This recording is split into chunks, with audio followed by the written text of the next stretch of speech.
Here in the Northern Rockies, dark winter months are outlasted in basements, dens, and nooks where kindred souls gather together to share intel, swap fly patterns, and relive the memories from seasons past. This gathering spot, known locally as the February Room, is the inspiration for this podcast.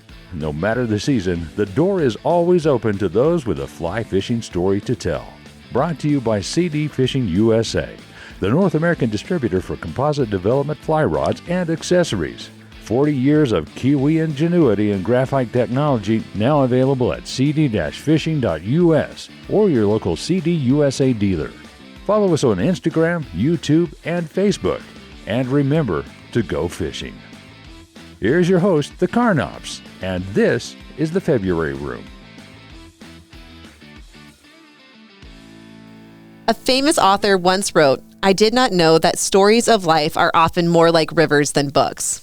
These words, written by Norman Maclean, reflects his love and pain to Montana landscape and the people in them.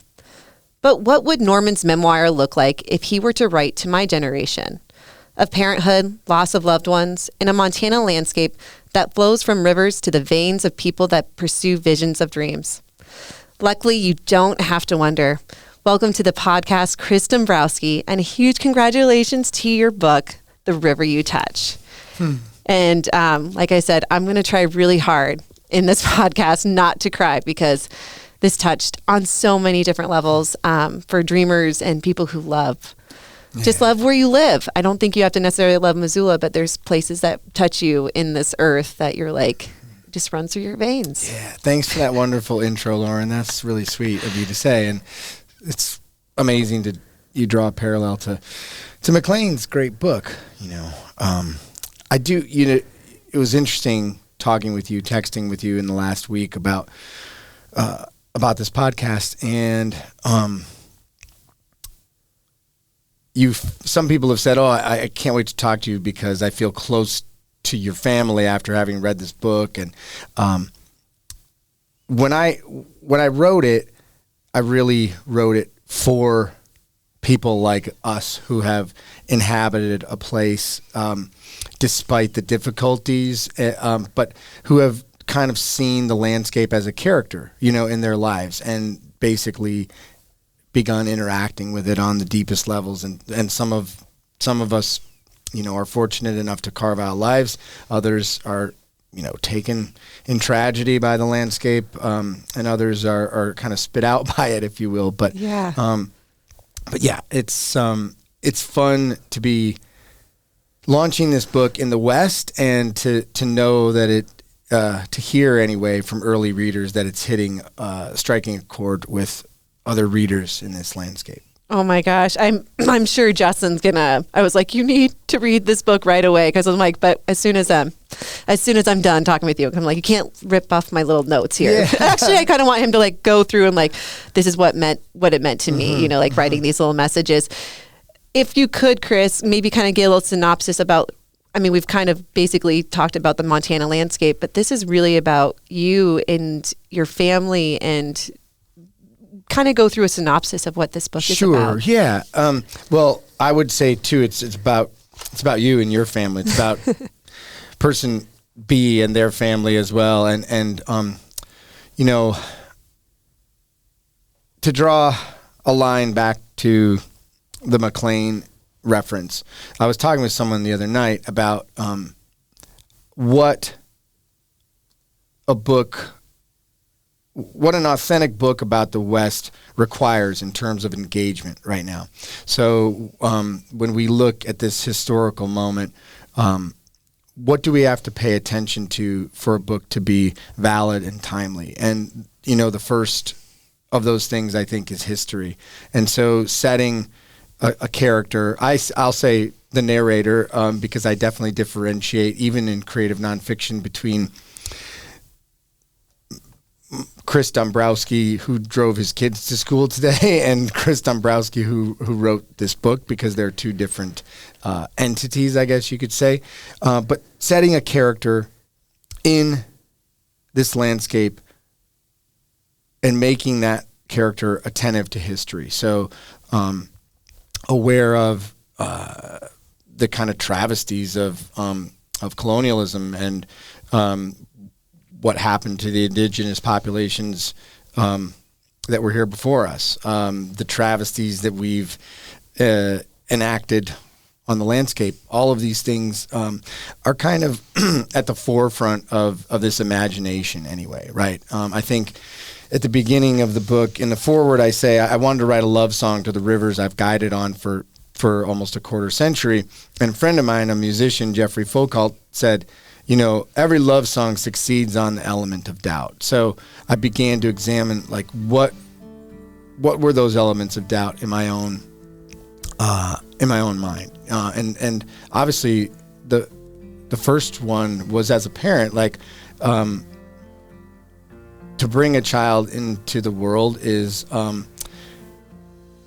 it's a dangerous act, right? It's a courageous thing to do if you're doing it mindfully, and if you're doing it with purpose, and it's also one that makes you look a little differently at the world. Like the question, is it right to bring a child into this world? Was one that was at the forefront of my mind when we Mary and I talked about having kids, which would have been 19 years ago. Our son Luca is 18 now. So that was, kind of at the forefront of the book. And then coming to terms with this idea, what a mindful, sustainable inhabitants of this small planet looks like in this day and age. And I looked around Missoula and I thought, there are so many answers to that question here in this community. So many people living, forsaking career for community, right? Forsaking the traditional path for love of place. And, obviously that with love of place comes the knowledge that our love of place sometimes affects that place negatively, right? So, right. Trying to pull all of that stuff into kind of the forefront or the send up of the book, and then finding myself at a moment in time when I began composing the book, or when I actually was finishing it, on the heels of whatever we want to call them, 3 or 4 rough years in this country, right? Right. Where I felt myself at a low point in terms of direction and all that good stuff, right? Faith, I think, is probably a good word to throw out there, and then realizing that the lives that our children were leading or had led up to that point were direct conduits back into that sense of wonder and discovery that had originally pulled me westward, right? So, right. On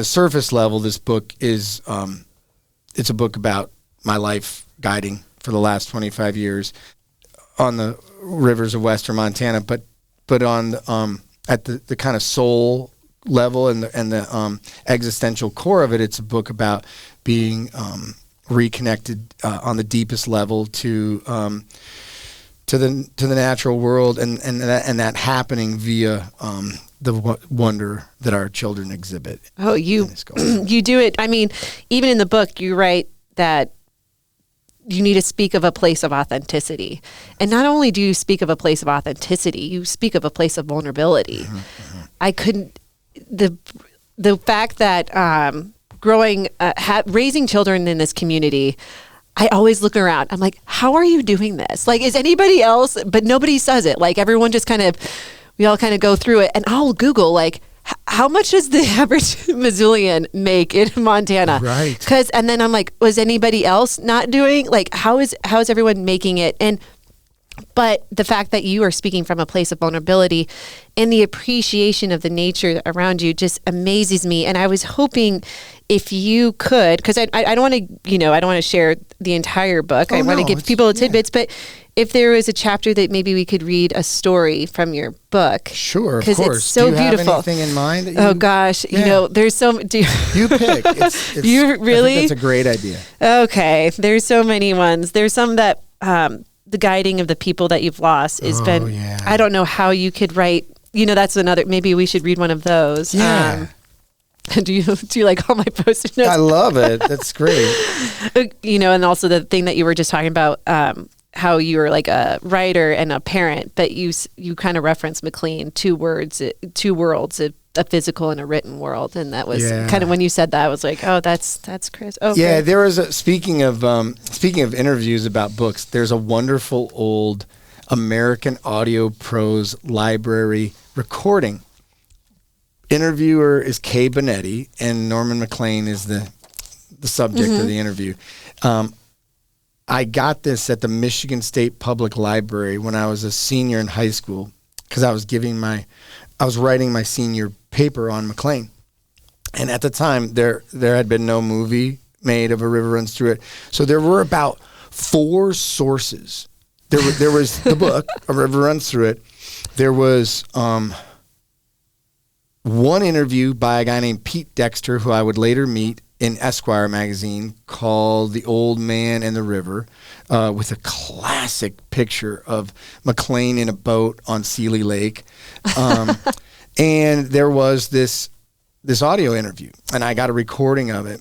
And he says, Bonetti asks him, what was it like going between the University of Chicago, where he was a Shakespeare professor, and then the wilds of Montana, living at Seeley Lake in the summers or whatever, every year. And he said, it was a recipe for schizophrenia, but I was determined not to let it happen.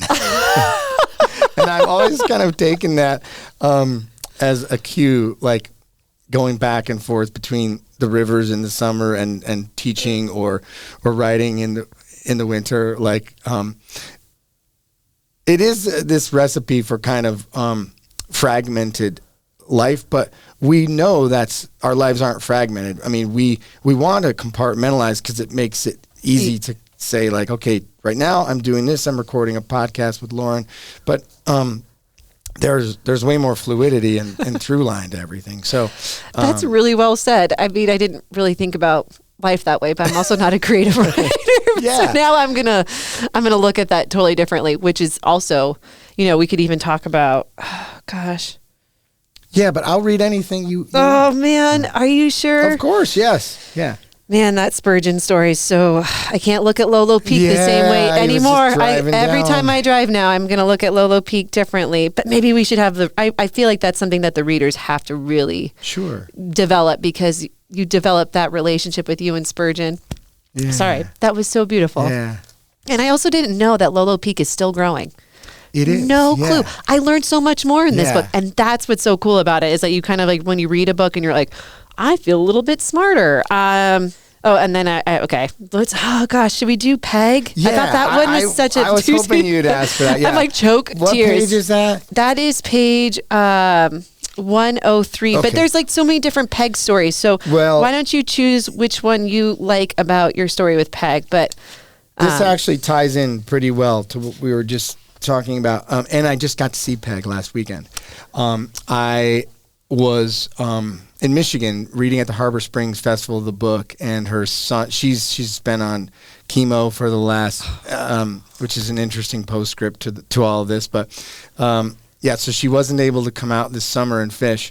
She's been on chemo for the last several months, and her son brought her up to see me read, and I almost read this passage, but I couldn't. I knew I wouldn't be able to make it through. So let's read. Which one are you starting? I'll just start on like 100-ish. Let's do it. And I'll skip around and get to Peg. I've never considered guiding an escape from the real world so much as a way to wrap myself in life's entire cloth, a means of resolving the manyness that seems a prerequisite of postmodern existence. Of course, I didn't start out thinking that way. I simply enjoyed fishing and revered the locations my quarry inhabited. I ignored the repeated warnings of an early mentor. Becoming a guide might just cause you to hate fishing. Reasoning that the adults I knew weren't utterly in love with their jobs either. The authority figures around which I was reared worked as insurance brokers, accountants, realtors, salesmen, secretaries. In other words, there didn't exist in my suburban milieu some fast track to adventurous outdoor-based occupations. Wasn't it better to take a chance and find out if you might eventually hate something, I wondered, than embark on a path you already disliked? This crisp, late morning, under a sheaf of blue sky, I'm rowing my longest-standing client, Peg, down the Clark Fork, just upstream from the Alberton Gorge. An ebullient, retired music teacher, Peg first fished with me in the company of her then-husband, George, the aforementioned mentor, who was a decorated Korean War hero and Michigan District Court judge before he retired to take up guiding and river conservation in northern Michigan. When I moved to Montana in the mid-'90s and began to guide, they booked my services for a week and brought as their guests George's brother and sister-in-law. The Alexanders made a ribald quartet, equally dedicated to the art of angling and irreverent in respect to its often annoying decorum, and plans were quickly formed to reconvene the following summer. So I'll fast forward just a little. George passes away that summer, or that winter rather, in surprising fashion. He goes in for double knee surgery and catches pneumonia and dies. And then, much to my surprise, Peg arrives the following August with her brother-in-law, George's brother Chick, and sister-in-law Mackie, who, as it turns out, has cancer and is bouncing between Twin Bridges and Bozeman to get chemo treatments twice a week so that she could keep fishing. I love that character of Mackie. At one point, I ask her if she'll, if she needs a little help on the river, and she gives me this look like, I'm 75 years old, standing in a river. I've just had 2 chemo treatments this week. Do I look like I need any help from anyone? Yes. And then Mackie passes away, and Chuck and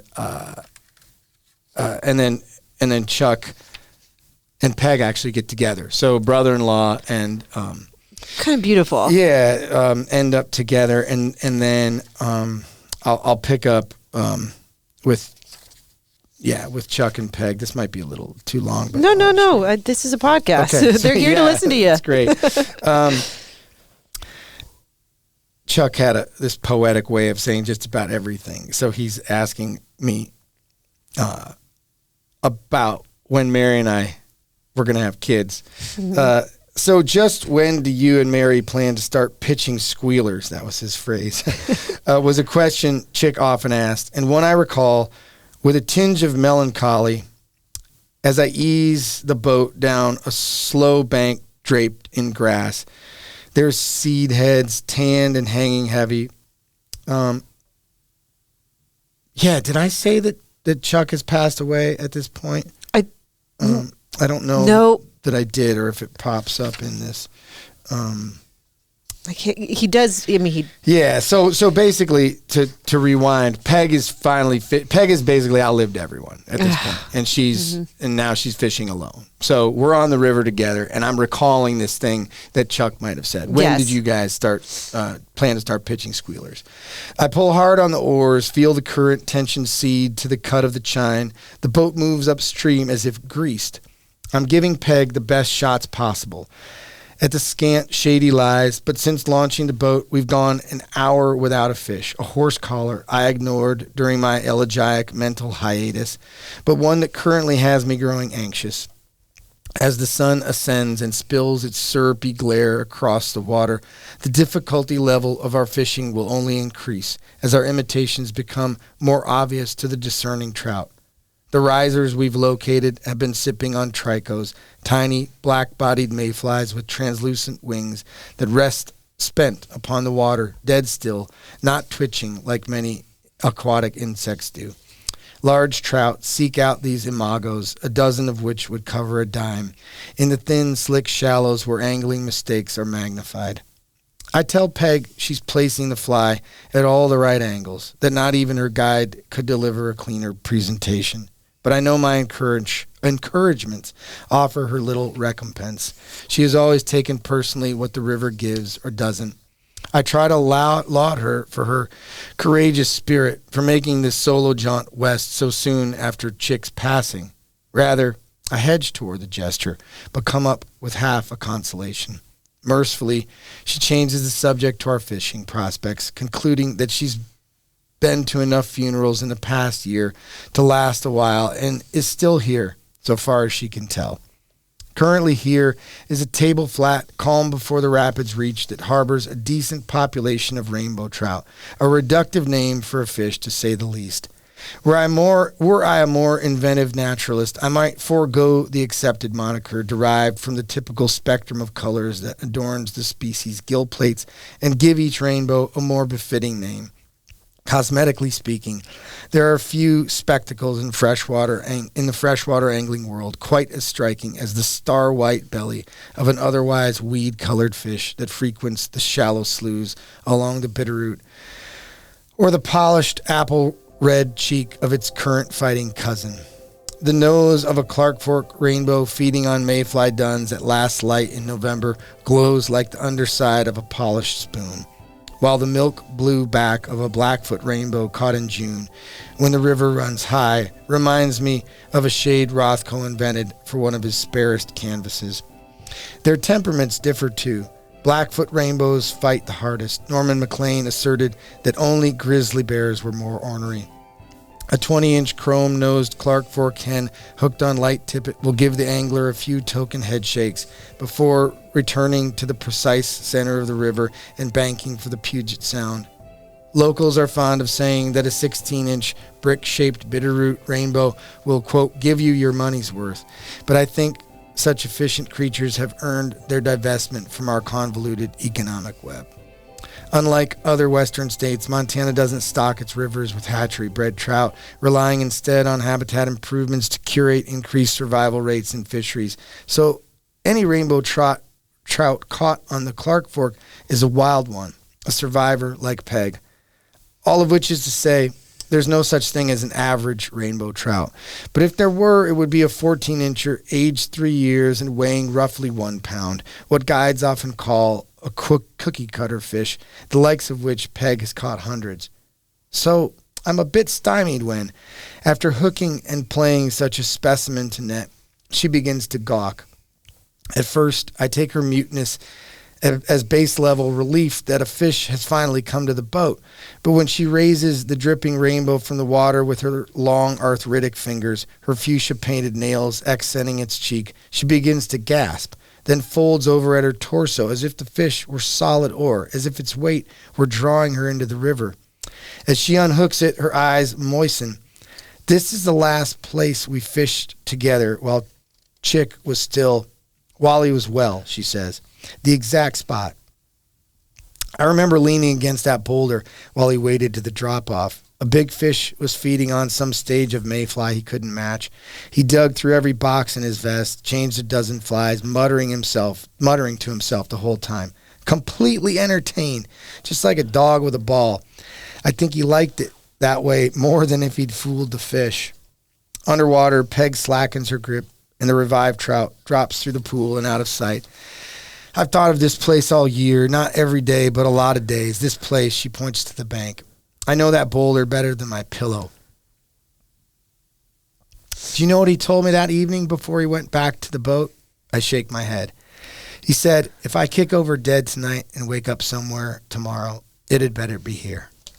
Oh, my gosh. I'm like already tearing up. I'm trying not to because, you know, I think in life you just kind of realize like, there's just going to be tragedy. You can't go through life without a little bit of, hardship. And so anyways, just the way that you develop these characters is so, I mean, they're characters, but they're real people, which is so interesting to me, and your family and like these, I have this picture of Mary and like, you know, sometimes you kind of like I've never met Mary, but in my mind, I'm going to see Mary. I'm like, oh, I built this character in my head, and Lily and Luca and Mary, like all these characters are in my head, and I've but these are real people, and these are real, real things that happen. And it blows my mind. And what I really appreciate about your book, Chris, is as I was reading it, you start your guiding day, you're the first time you start guiding, and you reference the confluence. And as I kind of listen to your story, you really go back, you'll take a pause and reference to different parts of the water, from midstream to the banks of the river crumbling down in certain aspects of your life.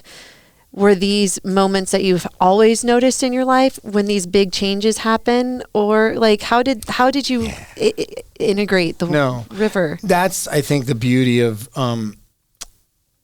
writing a book, right? I mean, first of all, I love that you loved the characters in the book. Obviously, I'm close to them, but it was probably more difficult to construct them, given that I spend so much real time around them, right? And so constructing them authentically was a challenge. But I also became obsessed with this idea that, memoir doesn't have to be about like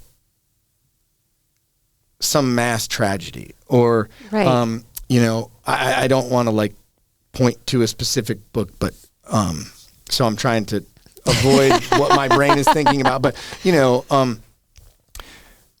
if you can awaken in the familiar and discover it strange, you need never leave home. That's a quote from the poet Ted Kooser. And I thought about that a lot with, the lives of our children. They're so feral, right? And they're so like the wilderness of parenting that's rooted in the domestic takes us to such, you just can never imagine, right?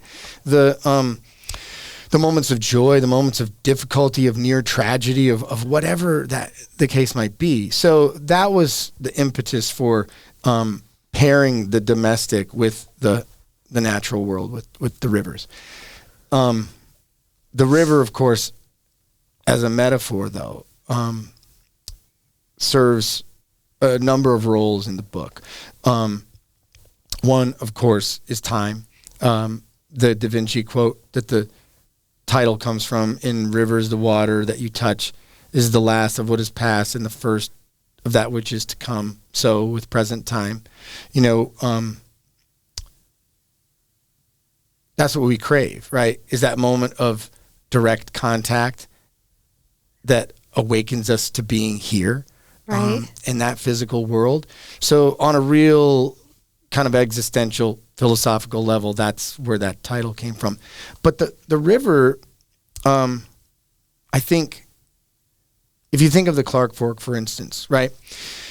We know that the upper reaches have been completely desecrated by mining, right? And so the upper reaches of the river began to serve metaphorically for like those parts of previous generations of my own life that had, been terrorized by drugs and alcohol or abuse or abandonment or whatever. And so like how a river can be reinvigorated as it's met by springs, by other rivers, this is back to your question of like confluence, right? That was a guiding metaphor for me, and it took me a while to kind of understand that I would have to get at that metaphor via like physical scenes, right? I couldn't just ponder it. I couldn't just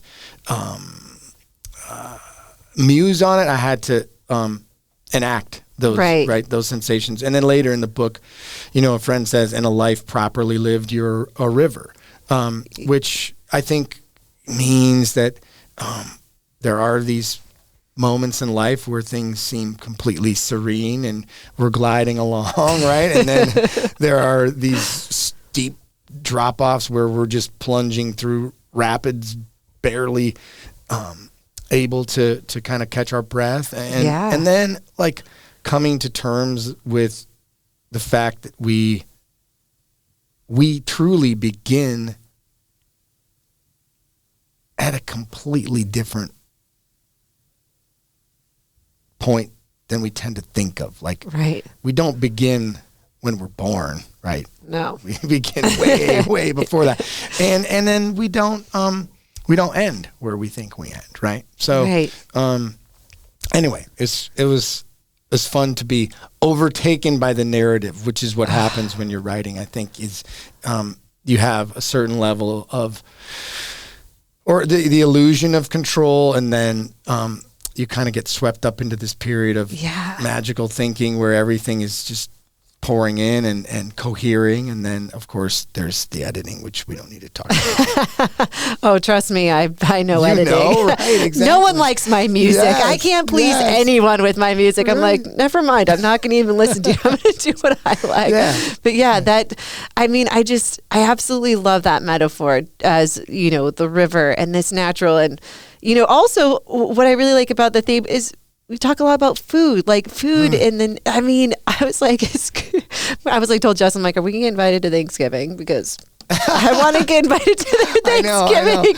I feel like our Thanksgivings have been deteriorating over the years, but that was a great, we have so many great Thanksgivings. I think we still have big feasts, but, Thanksgiving is that wonderful opportunity to, I think of it as a way of saying thanks to the food, that we've taken. Yes. And so obviously we try to be grateful if we're having elk tacos like on a normal Tuesday night, but to really say, okay, like this is, we're going to do elk shanks tonight and really celebrate that, or to break out the best recipes for the food. Ossobuco, didn't you? Yes, I was exactly, like, right? my gosh. And that, to just celebrate it and celebrate our connection to the food. And, you can see in this book, me kind of growing into that mindset, being mentored by friends and, people. Because you didn't grow into the hunting. It came when you came here. Yeah, I didn't grow up hunting at all. Actually, strangely enough, the first person who ever took me hunting was Steve Ranella when we were in grad school. We went duck hunting together, and then I remember like a week later, he said, "Okay, now you have to come over for dinner." And he had cooked. He invited Mary and me over, and he had a girlfriend at the time, and we had duck l'orange, that he had cooked. And I was like, my head was blown off. I was like, you're kidding me. Like, this thing was flying around a week ago, and we shot it, and then you showed me how to clean it or whatever, but then you made it into this? Oh, my God. So, being mentored by people, and also,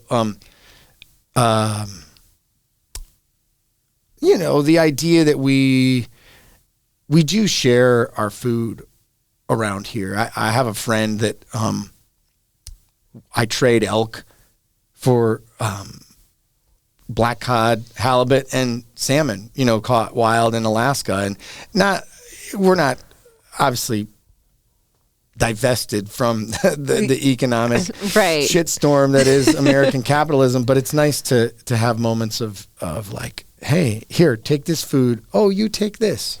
Oh, absolutely. It does make you, because you do reference a lot about like the morel hunting, and we've so done that. And I think where I appreciate it, because I didn't grow up with a hunting family at all. I grew up in Colorado, and so Justin has been my huge mentor, and I didn't realize how much I appreciated my food and like cleaning my plate, because I don't want to waste something that I've harvested, and also something that at one point was part of this landscape. Like, to see something that you've taken away, you're like, I'm not going to let that life just be because of nothing. Right. And you do such a great job. Talking about this land, and the same thing, because I didn't grow up in Missoula. I wasn't born and raised here. And sometimes I feel like I've been here since I went to the University of Montana in 2004. And I still feel like I'm an outsider, right? Like, but my kids have been born here. So I'm like, my kids born and raised in Missoula, but I still feel like I'm not 100% like but it's funny how much I don't know, this place that sometimes doesn't seem to like sometimes it feels like it's going to try and kick you out, right? Like, yeah, it sure does. I know. It's like, get your stuff and pack your, and so it was really wonderful to have somebody else explain the way that you did with such great words. I told Justin this, I was like, I sometimes consider myself a really fast reader. Like I can read a book really fast. And I was like, in this book, in the most beautiful way, the way that you've written these words is almost like poetic in a way that it was with intention. You weren't trying to get through a sentence. You were trying to like reach into the sentence. So I think, and I don't know where exactly I'm going with this, but those words really spoke to me. I love that. I mean, so I think, I had an old friend who used to say, the world speaks to us and we speak back. As writers, we speak back, you know, and with what type of language are we speaking back? I wanted this book to, I believe that direct contact with the physical world is potentially transformative, right? To a mind, to a body. We're talking about food, right? We know, and I wanted to create as many sentences that enacted as closely as possible what that direct contact was like. You know, whether it was enacting the feeling of rowing a boat or, you know, digging into the guts of a deer you were cleaning. Because I think we've gotten to this point in society where, I mean, we know we're ruled by our screens and all that, but we think too much. We talk too much. We argue too much. We think that simply, if we just get the language right in the blabber on TV, that all the problems will go away. But I think the only place that we're going to find common ground is in the physical world, in the natural world, where regardless of whatever your political disposition, you can still find yourself moved to the point of being shaken or changed out of your, you know, distracted mindset into, wait, this is where I am right here. And without that, we don't fall in love with a place. And if we don't fall in love with it, we don't protect it, right? We lose our public land. We lose our clean rivers that not only do we love those clean rivers, but we make our living off of them, right? 100%. And while we're making our living off of them, we bring in billions of dollars of tourism to the state so that, you know, our beloved Scotty's table can stay open in the winter or whatever the case might be. I'm ranting a little bit here, but back to the idea of the sentences, you know, taking care with them so that the hope anyway was that whoever would encounter those sentences would also encounter the physical world as closely as possible. Without a doubt. I think like after reading this book, I like went for a hike and I just spread my fingers to like feel the wind. I was like, I'm going to just appreciate this. Like it just moved my entire like, and even though like I know it's about a guide and it's about a family and it's about hardship and it's like, but I feel anyone who can pick up this book can relate to their place. And I've referenced this book before, and it's a kid's book. It's called Places of Power, and it's basically saying that we all need to have this place, whether it's the outside or the world, where for some reason this one place like feels like you are connected with yourself and the world. And I think for everybody needs to have a place like that. If you have not found a place like that, you need to explore it. And this book gives you reason to why you need to explore these places, because if you don't become advocates for things that you love. And that's not just like rivers or nature, but like you need to be advocates for anything that you become passionate about. And so that is just really well said. I was curious, you do explore such really intimate moments and also scary moments within you and Mary's life. How did Mary feel about this? some of these like exposures, because as a parent, I feel constantly judged. I feel constantly like I'm not doing some things right. And it's sometimes always in my head. So to have those spelled out, I'm like, I feel like relief. I'm like, oh gosh, we're all in it together. But how did Mary? Well, that's a great question. And I mean, she read everything in drafts before. And trust me, I was way more nervous to hear what she had to say about things than I was my editor's opinions, Of course. And she, I think, really early on just fell in love with the narrative. And I think it may help that she's kind of the heroine in the book. She's definitely the hero in the book. But, she's so beautiful. yeah. And I'm like, I'm going to see Mary and probably start crying. Like, Mary, so you make her sweet. But you're right. There's a ton of moments that are vulnerable. And I think for whatever reason, I long ago as a writer just stopped thinking of myself as synonymous with that narrative I. And you, I mean, you can either buy that or not. Some people buy it, some people don't. But I get this question a lot, often in terms of poems. And I think back to an old quote: vulnerability is a writer's best defense. Why do I naturally reject this? That's the quote, and I think there's some freedom in vulnerability, right? There's some freedom in accepting your own imperfections, accepting your own mistakes, accepting your own, here I am. I know what I know, which is a lot less than what I don't know, right? And so this idea of vulnerability, I mean, it's one thing to have it as a writer, but then to kind of expose it in your beloveds or your characters. Yeah. So, it was liberating for me to have Mary kind of get on board with that. And I think it's actually been liberating for her too, to just say, these are the moments in life that happen to us, right? Right. And I don't know. You'd have to ask her. We can have a little postscript. I can't wait.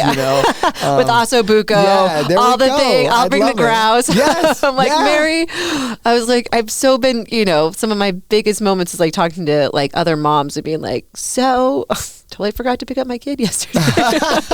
Love it. I know. And also really scary moments, Yes. like you have life scary moments, and I sometimes don't even like to talk about it. I don't either. Yeah. I'm like, it didn't happen. But, like, for example, you had like this, and I don't, but a really scary moment with one of your kids that could have been could have changed your life, right? You're like this. And it's funny because you talk about this one instance where something bad's about to happen and all these bad thoughts come in your head. Like, what are we going to do? And it does happen as a parent like that, right? You're like, if this happened, this is what am I going to do? How am I going to survive this?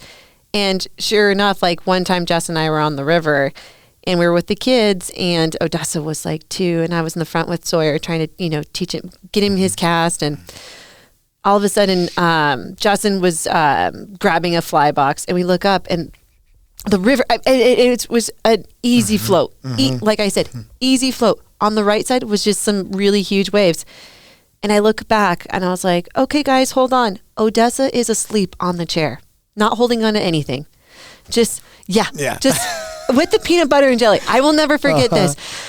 And I was like, sort of ducked down because they're like really rolling ones. And I just remember it was like, Justin, and we, at the very end, we get done. It was like right there was a boat ramp, right? And I was like, Justin, okay, I would like go through a million. Like, so Justin, she had her life jacket on, but if she had fallen, she didn't. And I was like, you would have grabbed her, right? And like nothing bad would have happened. Like I was like, and if she did go down, I could have gone in there and nothing bad would have happened, right? Like, always doing these scenarios, like if it was to happen in the worst way, we would have been okay, right? Right. Like worst case scenario, we would have made it fine. Like, but it's just one of those moments. And you describe those moments so much better than the way that I'm just talking.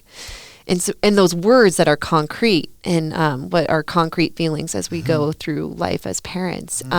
how do you revisit those moments in writing specifically and not trying to get through, like you just want to get through those moments. You're like, I don't want to revisit those moments. I want to get through this day and just say all is good. I mean, it's funny.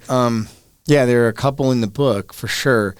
The one with Lily is one I think about often.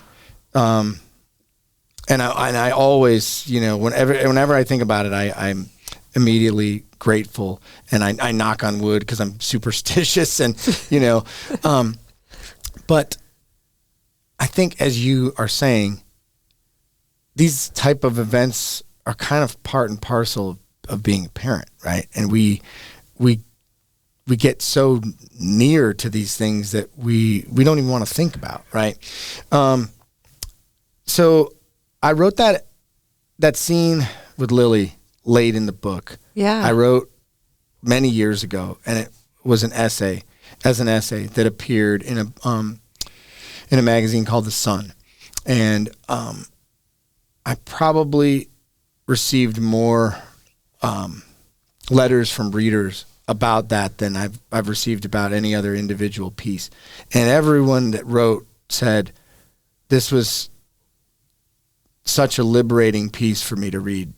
Something similar happened to me, or something worse happened to me, but to read this was healing, and so, I mean, that's the writer's job, in essence, to go into those places emotionally that we want to avoid. Right. And I think delving them on the parental level, but also on my own, like, individual kind of psychological level, it's no fun, but the book would be less true if those scenes and chapters didn't exist, I think. Oh, without a doubt. I mean, without a doubt, if you didn't have this, like you said, if you didn't have this moment of like why this landscape is really important to you and the family and these people who are in it, it wouldn't be real. Yeah. If those hardships, I guess, isn't that strange? Why is the human, why is life have to be, it doesn't feel real unless it's hard? Yeah. Right? It's not worth it if it's not. No, I think. On the other side. Yeah.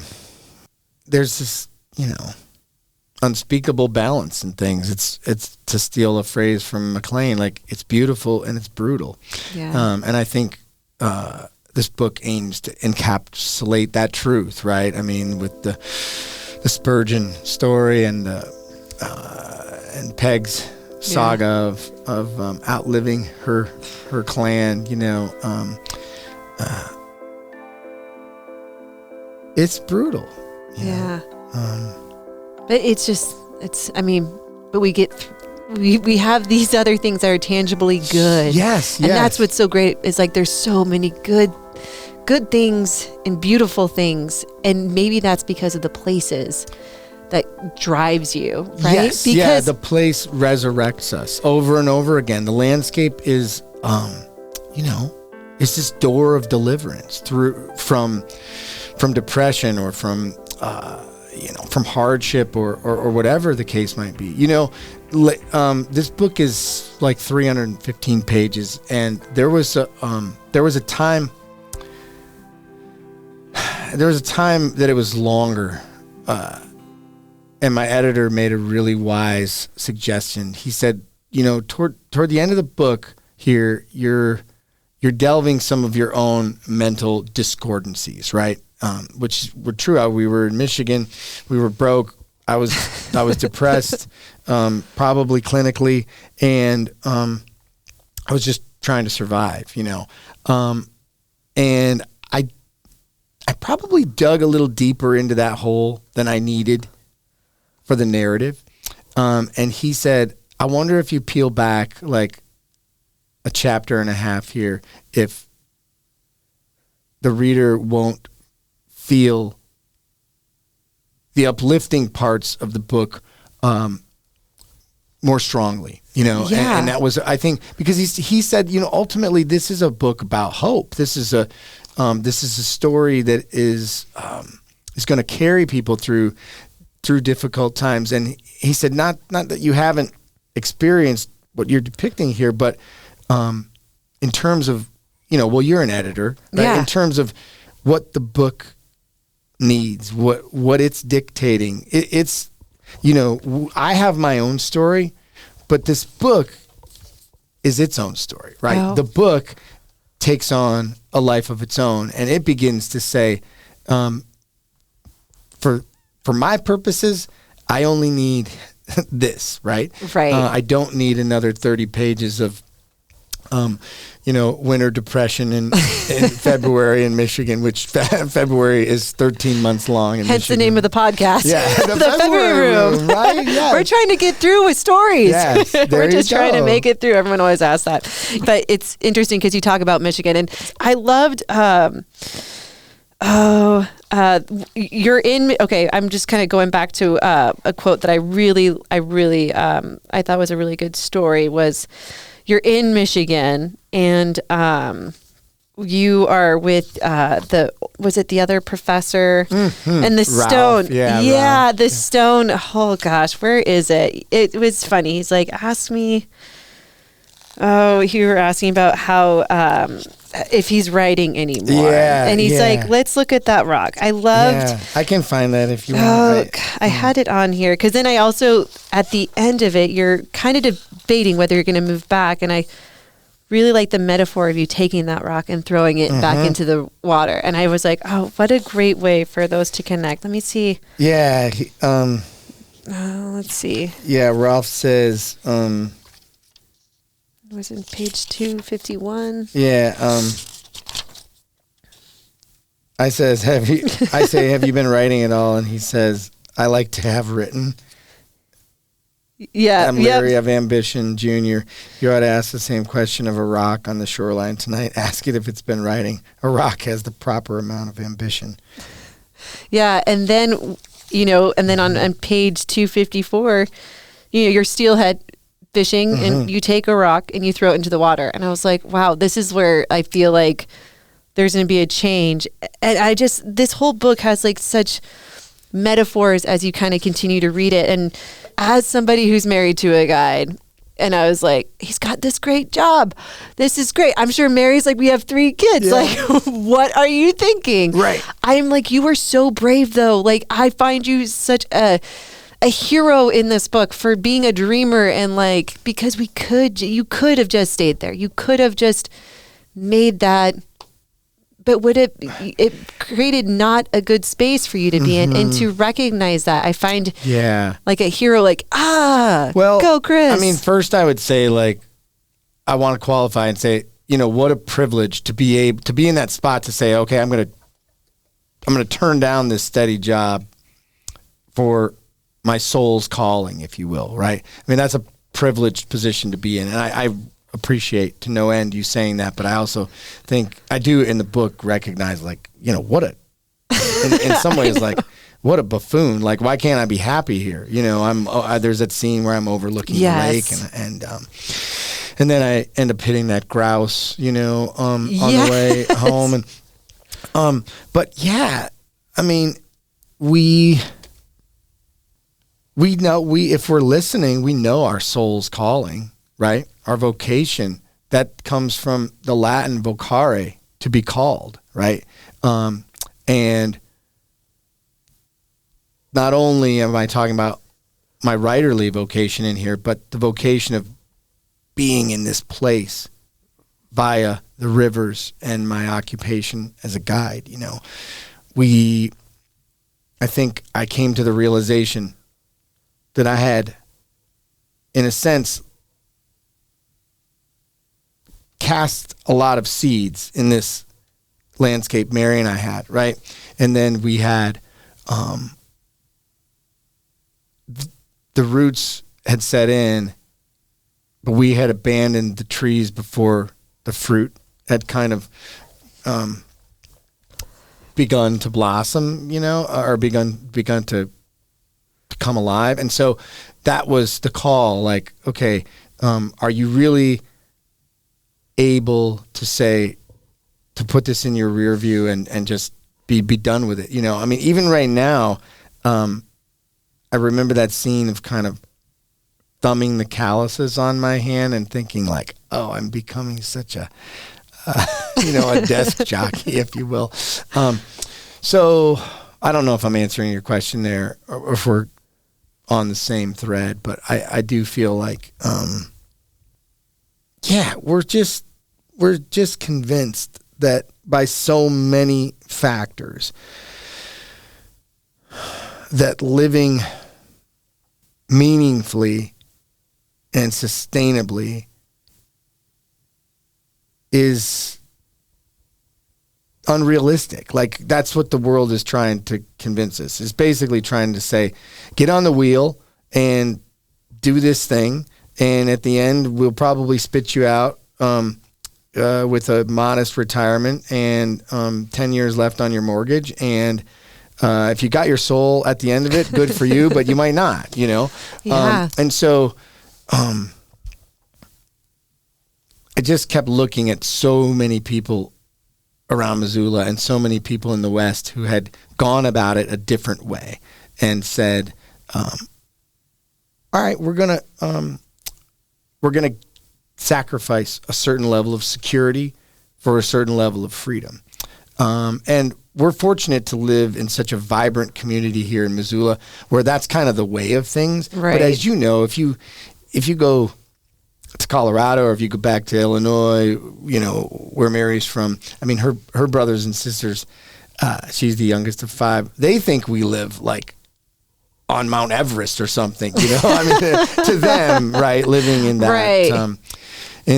In suburbia or whatever is so monotonous that they think you mean you go down to the creek and you swim every night? I can't believe this. You know, we took them to Rattlesnake Creek to swim a couple summers ago when they were here, and they went to Glacier, they went to Yellowstone, they went, you know, we took them on the river, white watering and fishing and all these things, and they said, I think our favorite part of the entire deal was going swimming with you guys in Rattlesnake Creek because you get to do that every day, because it's like a daily sacrament, you know. Yeah. And anyway, I'm rambling a little bit, but No, you're not. This is just like going into the brain of this like beautiful brainchild that came out with this. It's so awesome. It is so great. Yeah, you know, it's funny because this book made me love and appreciate, you know, because when Jess and I left Missoula and we went to Illinois, and we were only there for 2 years, and actually it took me to be pregnant to realize this is not where we wanted to live. Sure. Right? Like, I was like, there's no way. I do not want to raise my kid. Not that there's anything wrong with Illinois. Nothing wrong with Illinois. It's just not where we wanted to raise a kid, and we wanted to be part of the outdoors. We wanted to teach them fishing, hunting, like all these things that we just could not do in Illinois. And I remember when I moved back, I was like, I promise I will never complain about the weather. I will never. And you said in your book, when you came back, I think you kissed the ground. And I the same thing. And then now I have a podcast called February complaining about the weather. So I had forgotten about it. I complain about it. Yeah, it's awful. The weather here is awful in the winter. Thank God. I mean, all these people who are, you know, buying houses here for billions of dollars. Hopefully we have a miserable winter this year and they all leave. And, yeah. I mean, I'm going to get in trouble for saying that. But yeah, I think if your intention here is to embrace what you have created in your book, this culture of like living on the land and appreciating it and the rivers and being part of that, like, I think that's great. I think as Missoulians or people who appreciate is that that's what it's about. And when you come in here, like, I would like a high rise because I want to see things higher, and I want block your view, yeah, your little plebeian view of things, right? Your bungalow can no longer see Lolo Peak. Yeah, it's pathetic. And the fact that like so many people are coming in and bringing their, I'll call them politely, their mannerisms from these other places, you know. I'm not a big fan of that. Rick Bass and I were talking a year ago or so when everything was, bursting growth wise, and he said, I feel like we should have a pamphlet that goes to every welcome. Welcome. We wave to each other on the road. Yeah. We stop at the crosswalk, and you don't honk your horn because we're letting walkers cross or whatever. All of these things that, became, that are just a way of life for us, I think. And on the rivers, I know Justin sees it. Yeah. There's this new set of standards that isn't okay, Yes. The crowding, the room or lack thereof that boats are allowing other boats, and those people, not to sound, there's a term for this. It's an acronym. I forget what it is, but when someone's making fun of someone who is saying, I've been here for a long time, it's like, have you seen this acronym on Instagram? Yeah, yes. Like, I hear my students say it. They say, you're sounding like a NIMBY or whatever. I don't even know what it is. But, like,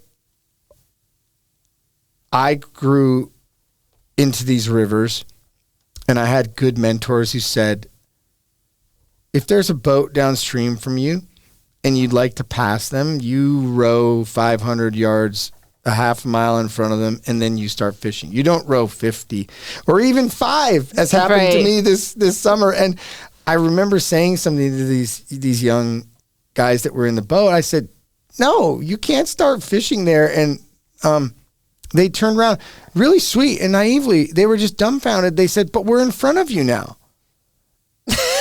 And I said, well, do you want me to just row in front of you and then start fishing 5 yards? I mean, this would be kind of a silly day, wouldn't it? It would be absolutely backwards. And they hightailed it and got the picture. It's funny, though, talking about guides and fishing stories. You talk about the file cabinets. Oh, yeah. So can I tell you? Yes. Yeah. So can I tell you this? This has gone. We've heard this story. Another guy told us, and I don't know if he's taking it away, but I was like, Justin. So what he said, he had a client, which I think he said a guide told him this, that there was those beehives, which someone said, what are up with all these file cabinets?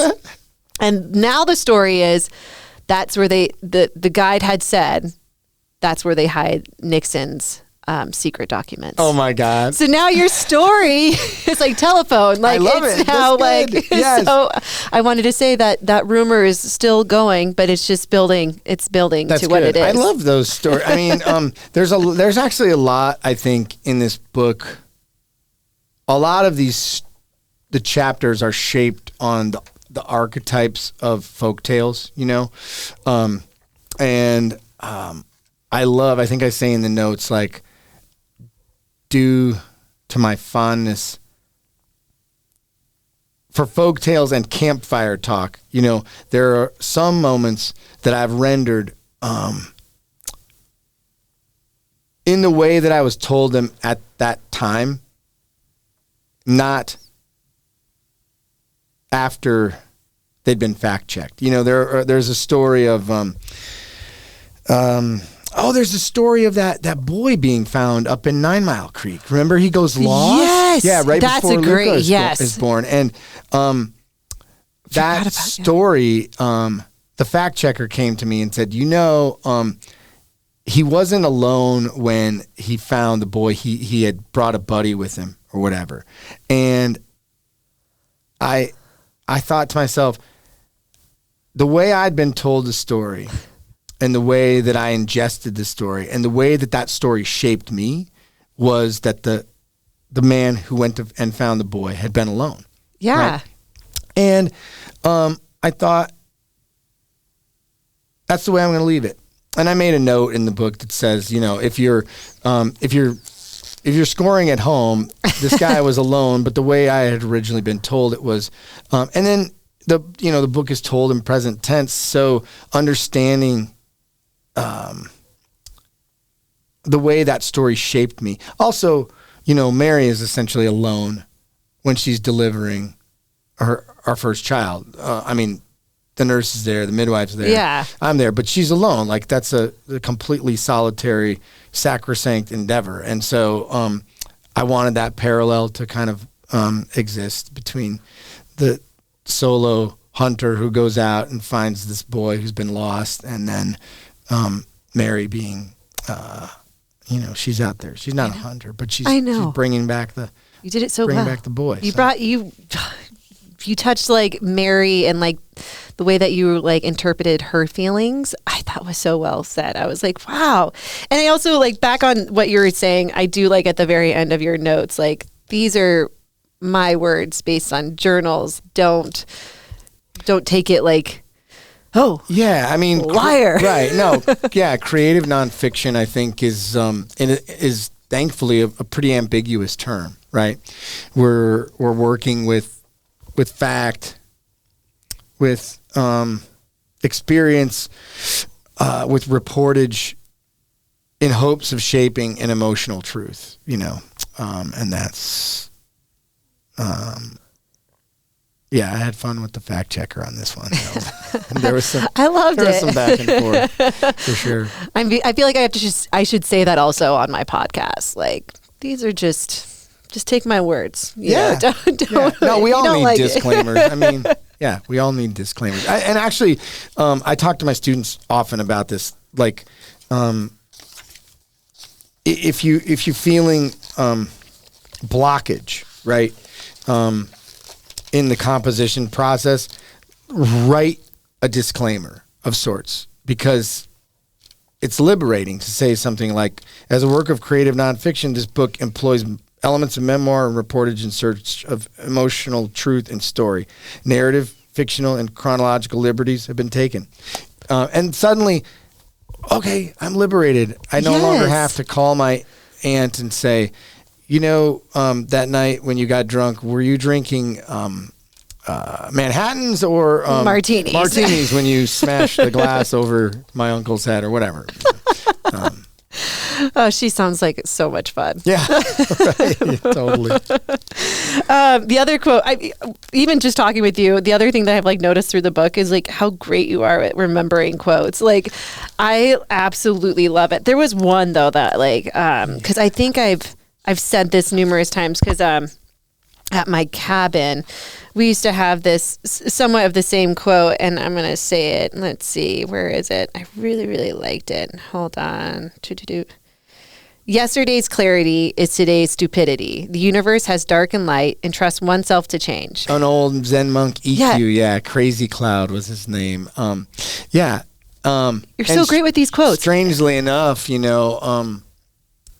that moment, I, the narrator, am unable to grasp the truth of that, right? It's like Luca is talking about how he used to like spiders and now he doesn't, or something like that. Yes. And I'm saying I wish I had that ability to say yesterday was one thing, today is another, and I'm on the road, right? But I'm unable to to do it. So I try to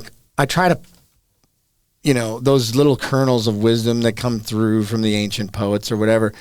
I think it's beneficial if they're offered to the reader, but it's not like the character suddenly becomes enlightened by it and everything is okay, right? It's actually the opposite. He's conflicted. Like, why can't I know this is true, but why can't I ascertain it, right? Isn't that the truth? Yeah. I feel like that's how I feel. Like I know it's written on there, but my brain cannot possibly figure that out. Yeah.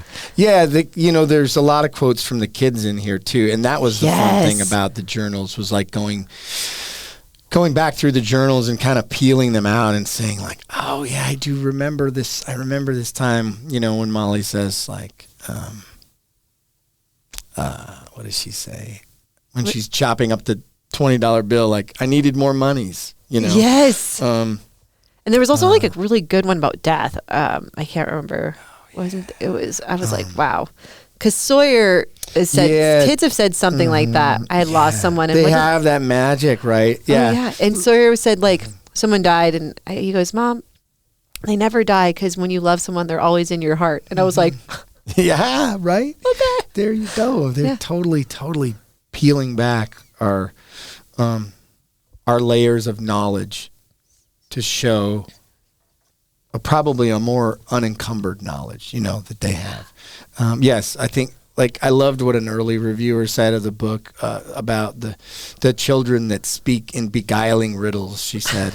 And, and then she said, and then there's the hunters that speak with the naughtiest of Shakespeare characters or something. And I love that, pairing kind of the wisdom of a 13th century monk with the wisdom of a 4-year-old or whatever. And such wise words. I mean, it really so beautiful. I mean, like I said, I can't get enough of this book. It's coming out. Yes. October 11th is the pub date. October 12th, if you're in Missoula, come by Montgomery Distillery, 7 o'clock. We're going to have a party, a book launch party. I'll read a tiny bit, but mostly we'll just enjoy one another's company. Martha Scanlon is going to play music. And will Mary be there? Mary will be there, yeah. She'll even sign your book. I need you to sign my book. I actually literally brought my pen just to make sure that you do sign my book when we get done with this. Of course. I was just, as we end this podcast, where do you feel metaphorically, where are you on the water right now? Where do you feel I feel on like this I'm journey? I feel like I'm just getting started. I feel this great fortune of, I'm 46, the Luca who gets born in this first section of the book is 18. Molly, our middle, is 14. Lily's 12. And I feel more in love with this place and with Mary than ever. And I feel like I'm just getting started on the work, of writing. Yeah. So in many ways, publishing a book is a great fortune. And particularly in this day and age, to have an amazing publisher like Milkweed, who gets behind a book, and a great publicity team, that's just a ridiculously awesome thing to have. But I'm also thinking, I can't wait to get started on the next book as well. I really am excited about that. So I can't wait either. Yeah. I'm your words are just... I don't know. Thank you so much. And I'm not a writer. I am so bad at writing. I'm good at talking. You are a writer, podcast. No, I just do the video editing. Justin's the writer. That's a story, though. You're telling it. Yeah, I'm more visual than I am actually. I'll write an email. I'm like, Justin, how does that sound? He's like, well, you just used great 3 times in that sentence. I'm like, okay, that's great, good to know. Should I use good? Yeah. He's like, no. So it's beautiful, and I'm always so amazed in Missoula, how we have these amazing people with these great talents, and you are so talented, and I know this book is going to touch so many people, and it should, because I think everybody just needs to just get into their inner feelings and be dreamers and Thank you. When things don't feel like it's gonna line up and be part of that natural world and dream along with be part of it. Go for the ride. Well, I'm grateful to your attention to it and for spreading the word, but I'm more happy to know that you found your own story in this book. So that makes me really happy, and I hope other people feel similarly. Without a doubt. And Chris, you're on Instagram. I'm on Instagram.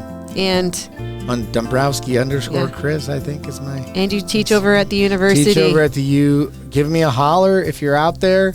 I'd love to hear what you think of the book, and I'm always accessible, very distractible. So. I love it. Well, I'm looking forward to all the success that I know this book is going to have, and I'm just so proud of everything that you're doing. Keep dreaming and keep writing. Thanks, Lauren. Thanks for having me. Thank you. Go to thefebruaryroom.com, where you can access a complete library of our podcast and read more about our guest. their fishing stories, and favorite fly patterns. We're always looking for exceptional fly fishing yarns, and if you have one to spin, shoot us an email at info@thefebruaryroom.com. The February Room is always free, but if you feel like throwing a nickel in the pond, we appreciate any additional listener support. For companies and individuals interested in sponsorship opportunities, please contact us for our media kit. Thanks for stopping by the February Room, and we'll see you down here next week.